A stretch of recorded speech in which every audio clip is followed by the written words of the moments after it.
cinemanew.in.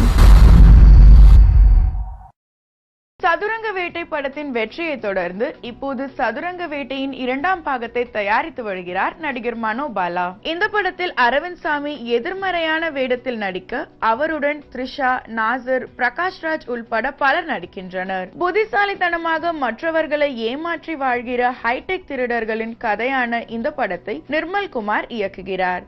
இவர் விஜய் ஆண்டனி நடித்த சலீம் படத்தை இயக்கியவர். திரையில் அடைக்கப்படும் அரவிந்த் சாமியும் த்ரிஷாவும் அங்கிருந்து தங்களின் புத்திசாலித்தனத்தை பயன்படுத்தி தப்பிப்பது போன்ற காட்சிகள் படத்தில் இடம்பெறுகிறது. இதற்காக சிறைச்சாலை மற்றும் சிறைச்சாலையை ஒட்டியுள்ள பாதாள சாக்கடை கால்வாய் அரங்குகள் அமைத்து அங்கு படப்பிடிப்பு நடைபெற்று வருகிறது. படத்தில் சிறைச்சாலை காட்சிகள் 20 நிமிடங்கள் இடம்பெறுகிறதாம். இதனால் அந்த காட்சிகளை உருவாக்க 1 கோடிக்கு மேல் செலவு செய்திருக்கிறாராம் தயாரிப்பாளர் மனோ.